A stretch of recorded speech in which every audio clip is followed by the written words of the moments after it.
dans une ambiance des grands jours que l'édition 2025 du championnat universitaire a connu son apothéose le 30 juillet dernier au Stade Omnisport de Lomé. L'événement phare de la journée fut la grande finale de football masculin qui a opposé l'équipe de l'université de Kara UK à celle de l'université de Lomé UL. Le coup d'envoi officiel de cette finale a été conjointement donné par M. Kanka Malik Nachaba, ministre de l'Enseignement supérieur et de la Recherche, M. Kojo Dogbeda Agano, secrétaire général du ministère des Sports et Loisirs, et le colonel Guy Apovi, président de la Fédération togolaise de football. En vert blanc, les joueurs de l'université de Kara faisaient face aux Bleus de l'université du Lomé. Le match très engagé a été animé par les 22 acteurs. Score final 3 buts à 2 en faveur de l'UL. La finale a été suivie avec ferveur par le public dont la forte délégation de l'université de Kara, conduite par le professeur Najombe Gbeouk Pahil, directeur du Centre des œuvres universitaires de Kara. On était venu gonfler à bloc pour repartir à Kara avec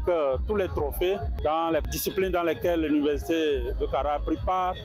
Mais on a été un peu déçus, surtout au niveau du football, où on s'attendait vraiment cette année remporter la coupe. Mais on compte revenir, les enfants vont retravailler et que l'année prochaine, on compte remporter cette coupe. Mais quand même, nous sommes contents de nos enfants, des étudiants, de tous les acteurs qui sont venus de Kara avec nous pour participer à ce championnat, parce que tout s'est bien passé. On a pu effectivement prendre part aux disciplines dans lesquelles nous sommes inscrits et nous félicitons véritablement tous les étudiants qui se sont rendus disponibles en cette période pour permettre à l'Université de Kara de prendre part à cette grande compétition nationale. En dépit de la défaite, les finalistes ont été récompensés par des médailles et des chèques, en plus du trophée remis à l'équipe championne. Par ailleurs, dans la même journée, la finale féminine s'est également jouée, opposant les filles de l'Université de Kara à celles de Lomé. Là encore, l'UL s'est imposée face à l'UQA. Je suis confiant que les années à venir, nous allons remporter. Mes poulains sont des jeunes garçons que nous devons aider à évoluer.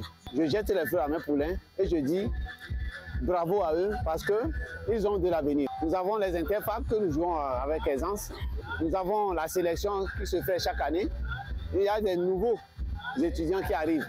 Nous faisons la sélection, on ne regarde pas qui est nouveau, qui est ancien. Donc l'année prochaine, nous allons rapidement chercher à jouer les interfacs pour qu'on puisse dénicher encore des talents et étoffer le groupe. Même si les résultats n'ont pas également été favorables à l'UQA en basketball et en handball, les athlètes de l'Université de Kara ont su tirer leur épingle du jeu en athlétisme, notamment sur la distance de 1500 mètres. Ils ont remporté 2 médailles, une en or remportée par Abongo Anala et une autre en argent décernée à Abdul Bebou. En saut en longueur, Kamaru Abdul Kokoboussi a décroché une médaille en bronze. Rendez-vous est pris pour l'édition 2026 avec plus d'engagement et de détermination des joueurs de l'UQA.